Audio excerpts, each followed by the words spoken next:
Lower বাজেটে শাওমির তরফ থেকে আবার একটা ধামাকা। খুব শীঘ্রই শাওমি নিয়ে আসতে চলেছে রেডমি 9 নামে আরও একটি নতুন ফোন। ফোনটিতে যেমন থাকবে অসাধারণ কনফিগারেশন, তেমনই ফোনটির প্রাইসও হবে সাধ্যের মধ্যেই। আজকের ভিডিওতে আমি জানিয়েছি রেডমি 9 ফোনটির expected specification, launch date, price এবং আমার সৎ মতামত। সুতরাং আপনি যদি একদম কম প্রাইসে একটি ভালো ফোন চান এবং ফোনটি সম্পর্কে সব কিছু ডিটেলসে জানতে চান, তাহলে আজকের ভিডিওটি শেষ পর্যন্ত দেখুন। হে গাইজ, আমি রেজাউল আর আপনারা দেখছেন techno Rez Bangla technology channel. So that's being said, চলুন শুরু করা যাক।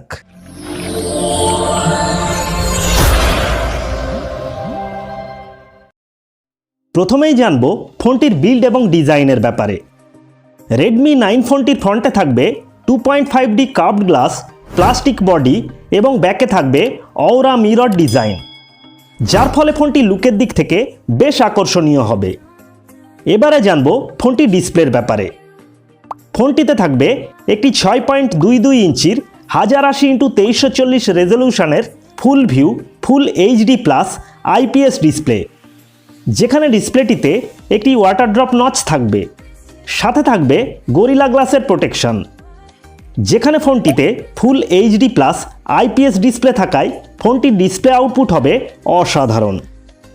ফোনটিতে থাকবে ডুয়েল 4G VoLT এবং 2G 3G নেটওয়ার্ক সাপোর্ট, যেখানে ট্রিপল স্লট থাকতে পারে, যার সাহায্যে একই সাথে ডুয়েল সিম এবং এসডি কার্ড 256 GB পর্যন্ত ব্যবহার করা যাবে, হুইচ ইজ ফ্যান্টাস্টিক। রেডমি 9 ফোনটিতে 3.5mm audio Jack, FM radio এবং পোর্ট হিসাবে টাইপ সি পোর্ট থাকবে, হুইচ ইজ ভেরি গুড। এবারে জানব ফোনটির ক্যামেরার ব্যাপারে। ফোনটির ব্যাকে থাকতে পারে একটি 13+5 মেগাপিক্সেলের ডুয়েল ক্যামেরা সেটআপ, যার মেন ক্যামেরাটি হবে 13 মেগাপিক্সেলের এবং অপর ক্যামেরাটি হবে একটি 5 মেগাপিক্সেলের ডেপথ সেন্সর। সাথে থাকবে PDF, HDR, panorama, AI feature, digital zoom, face detection, touch to focus এবং এলইডি ফ্ল্যাশ। সুতরাং ফোনটির ব্যাক ক্যামেরাটি প্রাইস অনুযায়ী ভালোই হবে। এবারে জানব ফোনটির ফ্রন্ট ক্যামেরার ব্যাপারে। ফোনটির ফ্রন্টে থাকতে পারে একটি 8 মেগাপিক্সেলের সেলফি ক্যামেরা।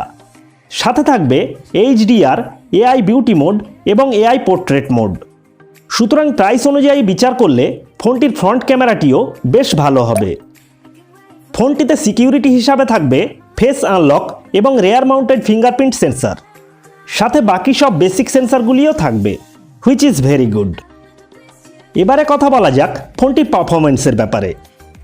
রেডমি 9 ফোনটিতে থাকতে পারে মিডিয়াটেক হেলিও G70 চিপসেট, যেখানে হেলিও G70 অক্টাকোর প্রসেসর থাকবে, যার 4টি শক্তিশালী কোর হল 2.1 GHz যুক্ত A75 বেসড এবং অপর 4টি কোর হল 2 GHz যুক্ত এনার্জি এফিসিয়েন্ট A55 বেসড। সাথে জিপিইউ হিসাবে থাকবে মালি G52। এখানে লক্ষ্য করার বিষয় হলো মিডিয়াটেকের এই প্রসেসরটি কিন্তু HyperEngine গেম টেকনোলজি সাপোর্ট করে। সুতরাং ফোনটিতে সত্যি যদি হেলিও G70 প্রসেসর দেওয়া হয়, তাহলে ফোনটির পারফরমেন্স লোয়ার বাজেটে সত্যিই অসাধারণ হবে। ফোনটিতে ওএস হিসাবে থাকবে অ্যান্ড্রয়েড 9 পাই, যেখানে MIUI 11 থাকবে। ফোনটি পাওয়া যাবে 3GB 32GB এবং 4GB 64GB ভ্যারিয়েন্টে। রেডমি 9 ফোনটিতে ব্যাটারি হিসাবে থাকবে একটি 5000 mAh শক্তিশালী ব্যাটারি, যেখানে 18 ওয়াট ফাস্ট চার্জিং সাপোর্ট থাকবে। সেই কারণে ফোনটিতে ব্যাটারি ব্যাকআপ যেমন ভালো হবে, তেমনই ফোনটিকে বেশ দ্রুত চার্জ করা যাবে, হুইচ ইজ অ্যামেজিং। ফোনটি পাওয়া যাবে ব্ল্যাক, ব্লু এবং রেড কালারে। এবারে জানব ফোনটি কবে লঞ্চ করতে পারে। ফোনটি ইন্ডিয়াতে 2020-এর 11ই মার্চ লঞ্চ করতে পারে, যার মাসখানেকের মধ্যেই ফোনটি বাংলাদেশে আনঅফিসিয়ালি পাওয়া যেতে পারে। এবারে জেনে নেব ফোনটির প্রাইসের ব্যাপারে। রেডমি 9 ফোনটির বেস ভ্যারিয়েন্টের ইন্ডিয়ান প্রাইস হতে পারে 8,999 ইন্ডিয়ান রুপিস, যেটিকে বাংলাদেশি টাকায় কনভার্ট করলে দাঁড়ায় 10,700 টাকার মতো। ফোনটির সমস্ত কিছু বিচার করলে বলা যায়, ফোনটি যদি সত্যি এই প্রাইসে এই কনফিগারেশনে আসে, তাহলে ফোনটি লোয়ার বাজেটে একটি অসাধারণ ফোন হবে। বিশেষ করে ফোনটি লোয়ার বাজেটে গেমিংয়ের জন্য বেশ ভালো হবে।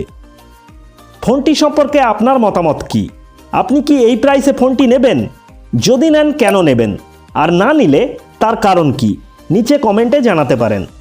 ভিডিওটি ভালো লাগলে ভিডিওটিতে একটি লাইক দিন এবং বন্ধুদের সাথে সোশ্যাল মিডিয়ায় শেয়ার করুন। আরও সব নিত্য নতুন ভিডিওর আপডেট পেতে আমাদের চ্যানেলটিকে সাবস্ক্রাইব করুন এবং পাশের বেল আইকনটিতে ক্লিক করে রাখুন। আর যদি কোনো প্রশ্ন বা মতামত থাকে তাহলে কমেন্ট করুন। আজ তাহলে এই পর্যন্ত। ভালো থাকুন, সুস্থ থাকুন। আগামী পর্বে ফিরে আসছি আবার নতুন কিছু নিয়ে।